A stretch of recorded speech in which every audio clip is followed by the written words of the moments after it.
मृण्मयी मालिका तर तुम्हाला आठवत असेलच, ज्यामध्ये मधुराची मुख्य भूमिका होती आणि तिच्या नंडेच्या भूमिकेमध्ये मी होते. आणि त्यावेळेस खरं तर आमच्या मैत्रीला सुरुवात झाली. आमची पहिली भेट मृण्मयीच्या सेटवरती झाली. आणि आता जवळजवळ 25 वर्ष मृण्मयीला होतील, नाही? हो, 24-25 वर्ष 99 साली ना ग. 99 साली, हा. हो हो. तर म्हणजे इतकी वर्ष आमची मैत्री टिकून राहिली आहे. आमच्या मालिकेत आणखीन एक आमचा सहकलाकार प्रकाश कवळे. तर तो अलिबाग जवळच्या चौलला राहतो सध्या, आणि तिथे फार सुंदर अकॅडमी तो लहान मुलांसाठी चालवतो. तर हे काही आम्हाला माहिती नव्हतं, पण आमचं असं ठरलं की आपण कुठेतरी मुंबईच्या बाहेर जाऊन एक दिवस काही भाग शूट करावेत नवरात्रीच्या आसपास. आणि मग देवीची देवळं कुठे आहेत, असं हे सगळं आम्ही गुगल बाबालाच विचारतो. आणि गुगल बाबाकडून आलेल्या उत्तरातून आमच्या लक्षात आलं की असं अलिबाग जवळ चौल नावाच्या गावी फार सुंदर देवीचं मंदिर आहे. आणि आम्ही असा विचार केला की मुंबईत जेवढी गर्दी असते, प्रत्यक्ष त्या ठिकाणी जाऊन शूटिंग करणं ही फार चॅलेंजिंग गोष्ट असते. त्याच्याही खूप गमती जमती आहेत आमच्याकडे. पण मग जरा त्यातल्या त्यात मुंबईच्या बाहेर आणि नवरात्रीच्या आधी आपण गेलो तर गर्दी कमी मिळेल, असा विचार करून आम्ही चौलची निवड केली. आणि मग अचानक मधुराला आठवलं की प्रकाश बहुतेक आता त्या भागामध्ये सध्या कुठेतरी राहतो, तर त्याला विचारूया, तू काही मदत करू शकतो का. कितीतरी वर्षांनी आमचं खरं तर त्याच्याशी बोलणं झालं. पण हो त्यांनी हो. इतकी सुंदर आमची काय म्हणतात आवभगत, इतकं सुंदर आतिथ्य त्याचं आम्ही अनुभवलं. आम्हाला घ्यायला येण्यापासून त्या मंदिरांमधल्या सगळ्या परवानग्या असतील किंवा कुठे काय करता येईल याचे आम्हाला आधी फोटो पाठवणं असेल, आणि दिवसभर हो. आमच्या बरोबर राहणं असेल, आम्हाला मोदक खाऊ घालणं असेल, इथपासून सगळ्या गोष्टी त्यांनी केल्या. म्हणजे जेवण जेवल्यानंतर आता पुन्हा पुढे आपल्याला काहीतरी चित्रीकरण करायचं आहे, हे शेवटी तुला हा विचार सुद्धा. तुला आठवत आहे का ते शेवटी आपण देवळात ज्या वेळेला भाग चित्रीकरण चालू होतं, तू म्हणजे तू निवेदन करत होतीस आणि मी शूटिंग करत होते, म्हणजे काय टेक्निकल बाजू मी सांभाळत होते. टेक्निकल बाजू. त्यावेळेला ते एक गृहस्थ चिडले की हे काय, हे देऊळ आहे, आम्ही येऊ शकतो. आम्ही आम्ही त्यांना एक विनंती केली की 1-2 मिनिटं जरा थांबा, बाईकचा आवाज करू नका. तर ते एकदम चिडले. तर प्रकाशला पण असं झालं की काय एवढं, मी जातो. म्हटलं थांब थांब, काही नको, हे त्यांना शांतपणे जाऊ दे, मग आपण करू. पण अशाही काहीतरी गमती जमती होतात की आमचा लाईट चालला होता, पटकन शूट करायचं होतं. त्यामुळे बाहेर.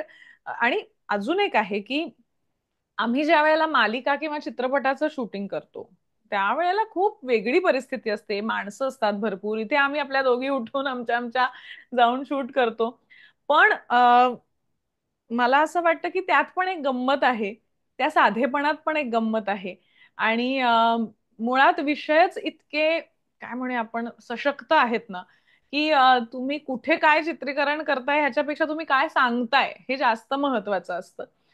तर ह्याची पण गंमत असते. म्हणजे खरं तर खूप वेगळा अनुभव आहे की आम्ही नेहमी पडद्यासमोरच असतो. यावेळेला आम्ही या सगळ्या एपिसोड्सच्या वेळेला पडद्या मागेही काय घडतं आणि कसं करायचं, बरं ते आता माईक लावा, मग आवाज येतोय का चेक करा, मग फ्रेम नीट लावा, हे दिसतंय का, ते असं सगळंच आम्हाला करायचं असतं. आणि मजाही येते आणि खरंच शिकायला मिळतं.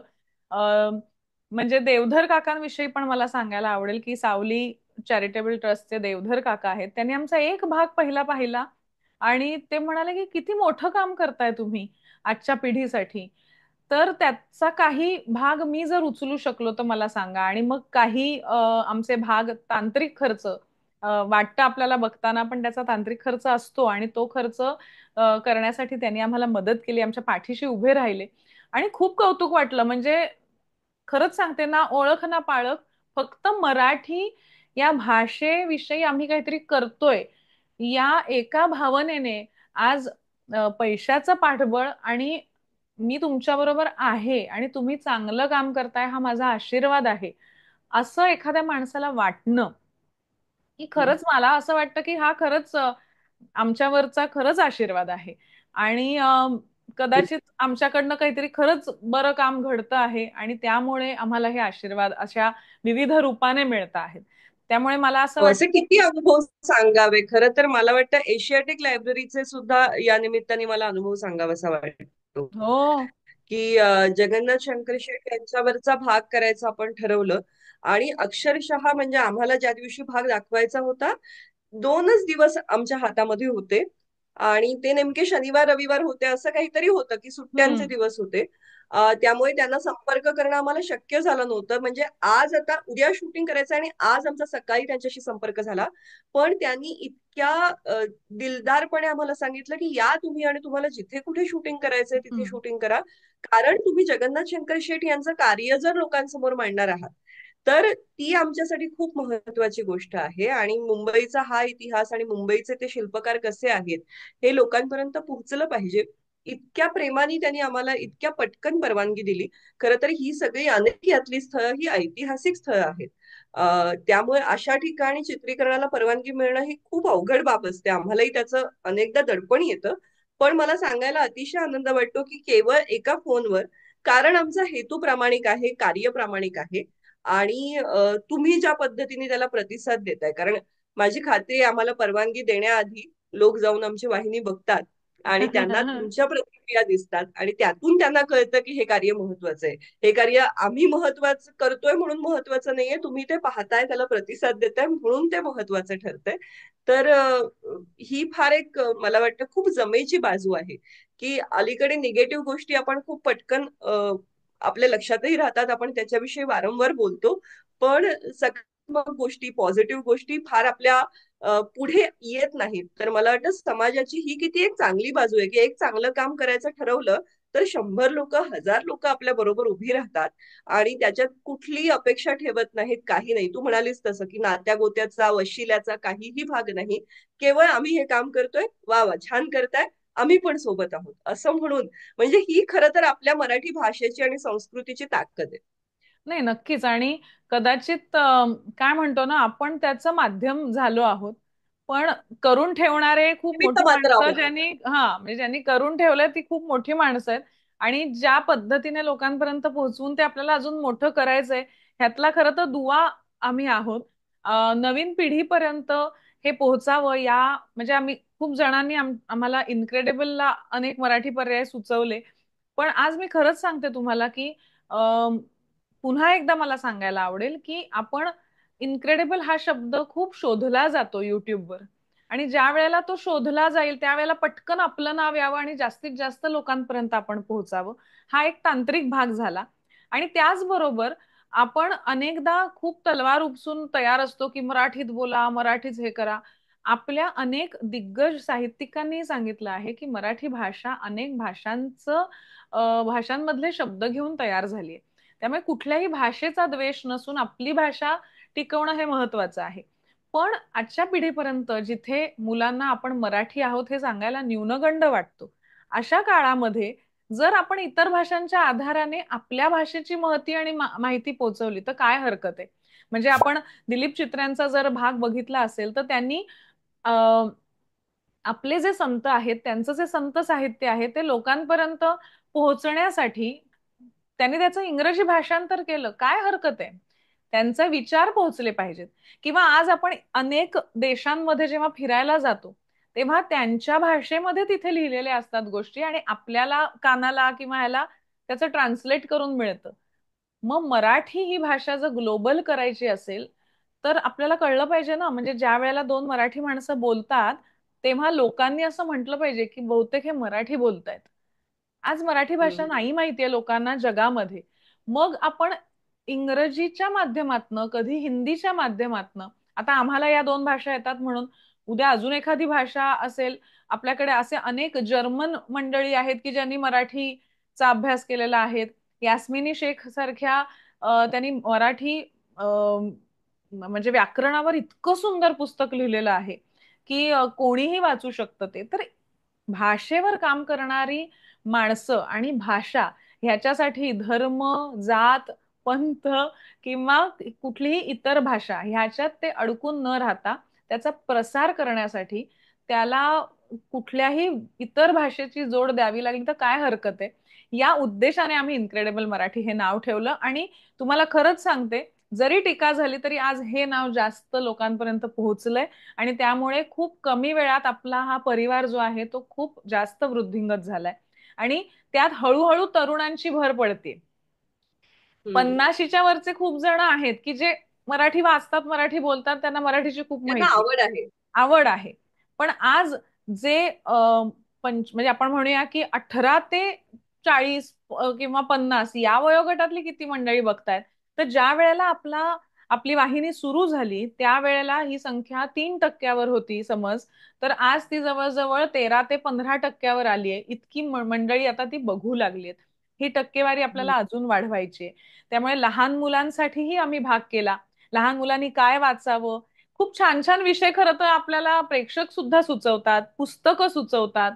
या निमित्ताने केवढी माहिती आणि ज्ञानाची देवाणघेवाण होते.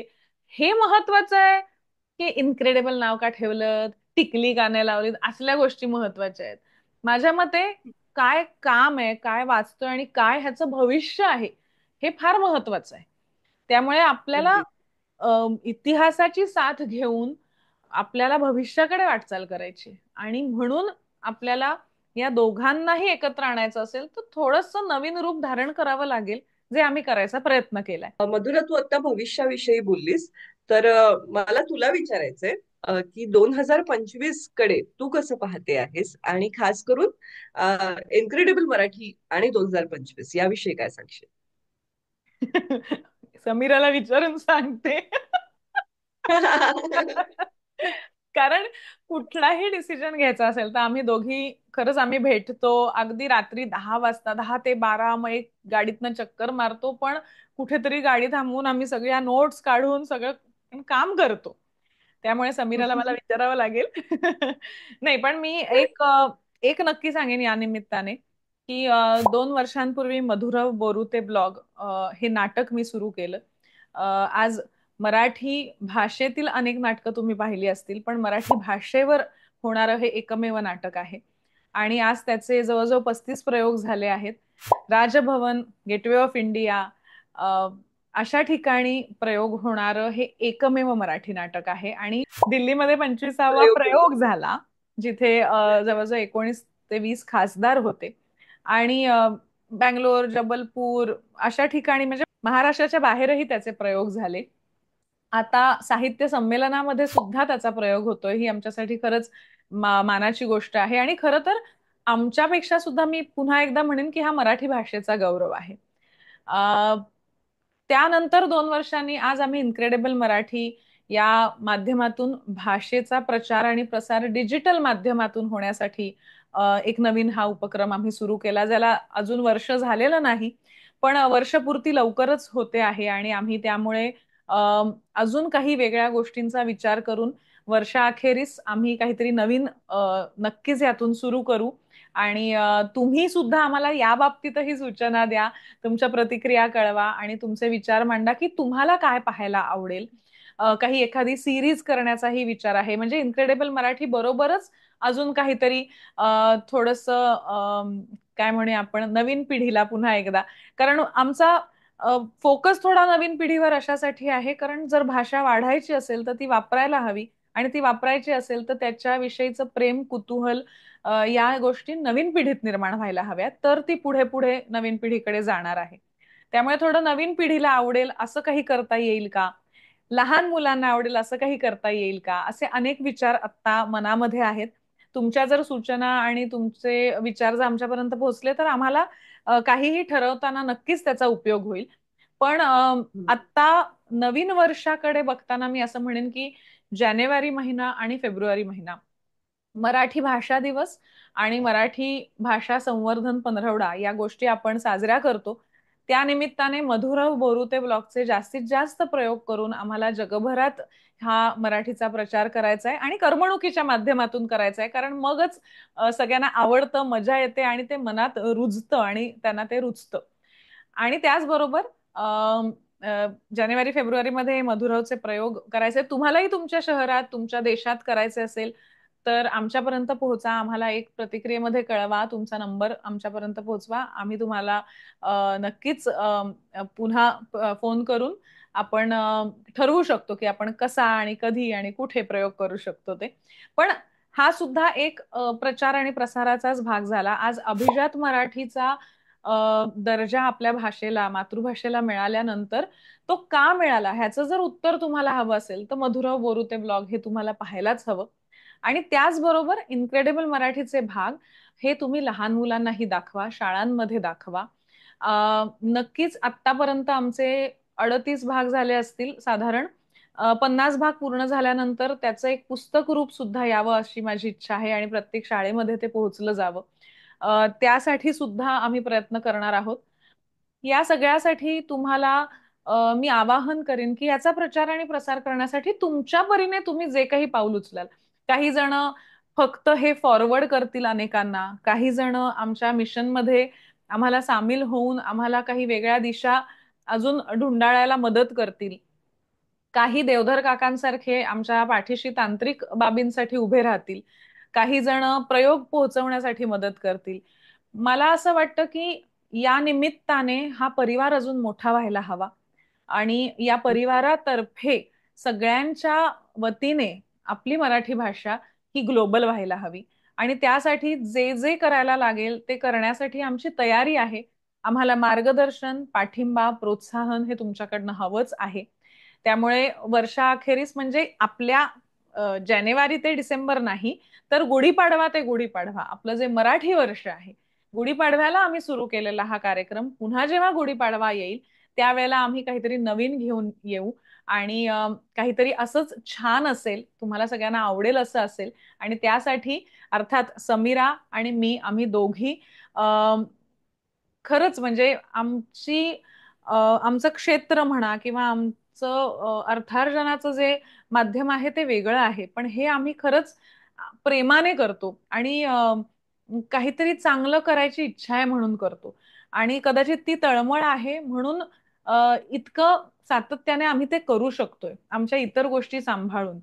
तर या सगळ्याला तुमची एक छान प्रेमळ, सकारात्मक आणि दिशा दाखवणारी साथ आमच्या पाठीशी कायम राहावी अशीच मी यावर्षी जाता जाता आशा व्यक्त करीन. आणि नक्की. मला असं मला वाटतं. मधुरा फक्त एवढंच हा. या निमित्ताने त्याच्यामध्ये एक जोडायचं आहे की हा परिवार आता वाढताना मोठा होताना आपण बघतो आहोत.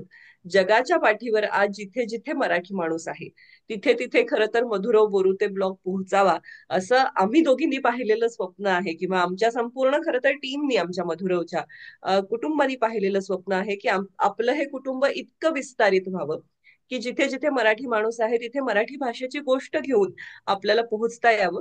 आणि त्याचंच एक वेगळं रूप, एक डिजिटल रूप आपण म्हणूया इनक्रेडिबल मराठीच्या माध्यमातून आपण करतो आहोत. आणि आपला हा परिवार सुद्धा आता सध्याच्या भाषेत सांगायचं तर फॉलोअर्सच्या भाषेमध्ये खूप वेगाने वाढतो आहे. पण ही संख्या जेव्हा एका विशिष्ट टप्प्यावरती पोहोचते, एक ज्याला आपण माइलस्टोन म्हणतो, मैलाचा दगड म्हणतो, की त्यावेळेस त्याची दखल आपोआपच बाकीचं जग सुद्धा घेऊ लागतं. तर माझी खात्री आहे 2025 मध्ये काय स्वप्न पाहिलं आहे किंवा कोणतं स्वप्न पूर्ण व्हावंसं वाटतं असं जर कुठेतरी असेल, तर मला वाटतं की आपला हा परिवार असा एका विशिष्ट संख्येपर्यंत पोहोचावा. निदान काय म्हणूया आपण की हजारोंमध्ये जे आपले आता फॉलोअर्स आहेत ते लाखामध्ये तरी असावे. याचं कारण ही नुसती फॉलोअर्सची संख्या नाहीये, ही आपलं जे चळवळ आपण हातात घेतलेली आहे, एक उपक्रम हातात घेतलेला आहे, तो किती मोठा होतो आहे, विस्तारतो आहे आणि त्याची आपण मराठी माणूस म्हणून कशी दखल घेतो आहोत त्याचं ते प्रतीक आहे. आणि म्हणून ते व्हावं असं मला फार मनापासून वाटतं.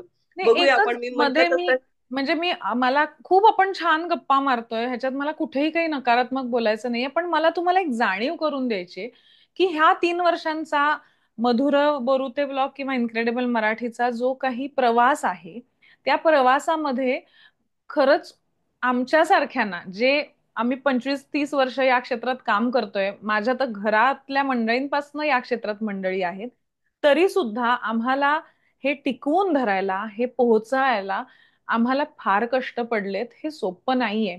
अनेक वेळेला आमच्याकडे अं, स्पष्ट सांगायचं तर आमच्या कार्यक्रमाचा हिरो आहे मराठी भाषा. पण हम्म. आजच्या जगामध्ये तुम्हाला किती फॉलोअर्स आहेत आणि कोण तुमचा हिरो आहे, हिरोईन आहे हे बघायला लागतं. तर आमच्या दृष्टीने मराठी भाषा हा आपला हिरो असला पाहिजे, हा आपला मध्यवर्ती भूमिका त्याची असली पाहिजे. आणि त्यामुळे हे धनुष्य पेलणं खरंच सोपं नाहीये. आर्थिक म्हणा किंवा लोकांना एकत्र करणं म्हणा, हे गेले 3 वर्ष आम्ही करतोय, त्यात जाऊन करतोय आणि म्हणून आम्हाला हे माहिती आहे. तर मी काय आम्हाला वाईट अनुभव आले हे मला तुमच्यापाशी बोलायचं नाही, परंतु हे सोपं नाही, हा प्रवास सोपा नाही. त्यामुळे अनेकदा असं वाटतं की अरे युट्यूबवर एवढे आहेत म्हणजे हे कमवत असतील. पण आम्ही तेवढेच ते त्यातनं आलेले पैसे त्याच्यातच घालून ते वाढवण्याचा प्रयत्न करतो आहोत. जेवढे आम्ही घालतो तेवढेच आम्हाला मिळतात असा गैरसमज बाळगू नका. तेव तेवढे नाही, पैसे मुळात जर ही गोष्ट अशी आहे की मला वाटतं की पैसा मिळवणं हे मुळात आमचं ध्येय नाही. हे नाही. मी मगाशी म्हटलं तसं आम्ही स्वांत सुखाय खरं तर, म्हणजे ज्याला आपल्याकडे मराठीत छान मराठीमध्ये लष्कराच्या भाकऱ्या भाजणं असं म्हणतात, तसाच हा आमच्यासाठी प्रयत्न आहे. पण याला लष्कराच्या भाकऱ्या एवढ्यासाठी म्हणणार नाही की कारण ही आपण करायची गोष्ट आहे. ही प्रत्येक मराठी माणसाचं कुठेतरी एक कर्तव्य आहे भाषेप्रती, आणि ते पूर्ण करण्यासाठीचं एक माध्यम म्हणून आम्ही याच्याकडे पाहतो आहोत. तर त्यामुळे या मुद्द्यांचा विचार का करायला लागतो, कारण एखादी गोष्ट सातत्याने टिकवून धरायची असेल आणि ती आत्ताच्या अतिशय बाजारू प्रक्रिया आपल्या आजूबाजूला चालू असतात, तर त्यामध्ये एखादं मिशन टिकवून ठेवणं ही गोष्ट सोपी नसते. आणि त्यासाठी तुम्हा सगळ्यांचं सहकार्य हवं आहे. अ, तांदळामध्ये खडे असतात तसे वाईट अनुभव, कटू अनुभव येत असतात. पण खरं सांगायचं तर या झाडाला अमृताची फुलं आणि अमृताची फळं आहेत. त्याच्यामुळे त्याच्यात एखाद दुसरा काटा बोचला तरी आम्हाला त्याचं फार दुःख नाही, इतका भरभरून आनंद आम्हाला तुमच्याकडून मिळतो आहे. पण मी म्हंटल तसं की हे कुठेतरी एक स्वप्न आहे की हा परिवार मोठा व्हावा. हा परिवार अशा एका विशिष्ट टप्प्यावर असावा की उद्या हिंदी भाषिकांना किंवा इतर भाषिकांना पण त्याची दखल घ्यावीशी वाटत. आकडे महत्वाचे नसतात. जेव्हा एखादा मराठी चित्रपट विक्रमी यश संपादन करतो तेव्हा त्याच्या प्रोड्युसरला किती फायदा झाला हा विचार महत्वाचा नाहीये. विचार महत्वाचा हा आहे की मराठी सिनेमा मोठा झाला. हम्म. ही गोष्ट आपण किंवा सगळे मिळून पोहोचला, केवळ मराठी हा, सिनेमा आणि लोकांपर्यंत त्याची पोहोचला हे दखल घेतली महत्वाचं गेली. आहे, त्याची दखल घेतली. एक्झॅक्टली, त्याची दखल घेतली जाते. त्या आकड्यांमुळे असं होतं की अरे काय आहे या सिनेमात, म्हणून मग तो मराठी सिनेमा पाहिला जातो. त्याच्या बरोबरीने मग इतर काय म्हणतायत ते पाहिलं जातं. एका संपूर्ण इंडस्ट्रीची दखल घेतली जाते. बरोबर. त्याच पद्धतीने मला वाटतं जेव्हा एखादी युट्यूब वाहिनी यशस्वी होते तेव्हा त्याचा कॉन्टेंट क्रिएटर मोठा होतो हा भाग ठीक आहे, म्हणजे तो मला वाटतं ते अनुषंगिक आहे, कारण तो त्याचा निमित्त असतो. पण त्याबरोबर ते कारण मोठं होत असतं, आणि ही फार महत्वाची गोष्ट आहे. आणि जर आज एक खारीचा वाटा या बाबतीत जर इनक्रेडिबल मराठीनी उचलला असेल आणि तो तुम्हाला आवडत असेल, पसंत पडतो आहे, हे आम्हाला कळतंय तुमच्याकडून, तर त्याला कुठेतरी असं एक ठोस रूप देण्यासाठी मला वाटतं 2025 मध्ये आपण प्रयत्न करूया. नक्कीच. आणि त्यासाठी तुमच्या सगळ्यांचे असेच आशीर्वाद राहू देत. तुम्ही सगळ्यांनी आमच्यावर खरंच खूप प्रेम केलं. तुमच्या सूचनाही अशाच येत राहू देत. आणि मी मगाशी म्हटलं तसं हे आपलं कुटुंब आहे. आणि आम्ही अजून काही वेगळं करू शकतो का? कारण कलाकार म्हणून सुद्धा म्हणजे मी नेहमी हा प्रयत्न करते की काहीतरी वेगळं करावं. आणि म्हणजे अभिनेत्री म्हणून तसंच आपल्या या मराठीच्या या चळवळीमध्ये आम्ही अजून काही वेगळं करू शकतो का? आम्हाला माहित नसलेल्या पण तुम्हाला माहित असलेल्या अशा अनेक गोष्टी असतील तर तुम्ही आम्हाला नक्कीच याबद्दल मार्गदर्शन करा. खूप मोठी मोठी मंडळी आपल्याकडे आहेत, ज्यांचं वाचन, ज्यांचा व्यासंग अतिशय मोठा आहे. आणि ती मंडळी आमच्यापर्यंत पोहोचण्याचा प्रयत्न करतायत की त्या निमित्ताने लोकांपर्यंत या गोष्टी पोहोचतील. तसंच तुम्ही सुद्धा अशा अनेक वेगवेगळ्या गोष्टी आमच्यापर्यंत पोहोचवण्यासाठी, मी मगाशी म्हटलं तसं कुठल्याही पद्धतीचं सहकार्य असू शकतं. मग तुम्हाला एखादं पुस्तक मिळालं छान, त्यात एक वेगळी माहिती मिळाली तर ती आमच्यापर्यंत पोहोचवू शकता. ते सुद्धा आमच्या कामाला मिळालेलं एक प्रोत्साहनच आहे. त्यामुळे आज हे वर्ष आता संपत आहे. आणि अर्थात या सगळ्यामध्ये अजून महत्वाचे आभार पण मला मानायचे आहेत, ते म्हणजे आमच्या दोघांच्याही घरातली मंडळी. आणि आज हा कार्यक्रम ज्याचं संकलन आमचा प्रतीक करतो आणि हे सगळं तुमच्यापर्यंत पोहोचवण्याचं काम हर्षल करतो. तर ही जी आमची एक छोटीशी टीम आहे आणि आम्ही आमचा हा जो प्रयत्न करतो आहोत, आणि आमच्या पाठीशी आमचं आज कुटुंब, आणि तुम्ही पण आता कुटुंबातलेच आहात त्यामुळे तुम्हीही आहात. हे असेच राहा आणि यापुढे आपण हा परिवार मोठा करू. मराठी भाषा मोठी आहेच पण तिची श्रीमंती, तिची महती आपण जगभर पसरवू, यासाठी आपली पावलं त्या दिशेने पडावी अशीच मी विश्वाकडे प्रार्थना करते. आणि आजचा भाग आम्ही आता इथेच संपवतो. पुढच्या भागामध्ये अर्थात आता गप्पा गोष्टी झालेल्या आहेत, तुम्ही सुद्धा तुमच्या प्रतिक्रियांमधनं आमच्याशी गप्पा मारलेल्या आहेतच, पण आता पुढच्या भागापासून पुन्हा एकदा आपण असेच वेगवेगळे विषय, साहित्य, संस्कृती आणि आपल्या या सागरात असलेले मोती वेचण्याचंच काम करणार आहोत. तेव्हा पुन्हा भेटूया पुढच्या भागामध्ये. तुमचं प्रेम, आशीर्वाद आणि तुमचं प्रोत्साहन असेच पाठीशी राहू दे. धन्यवाद. सगळ्यांना नवीन वर्षाच्या खूप खूप शुभेच्छा. आणि 2025 सगळ्यांसाठी अतिशय सफल वर्ष असू दे सगळ्याच दृष्टीने. आणि मराठीचा प्रचार आणि प्रसार असाच करत राहूया. भेटूया. धन्यवाद.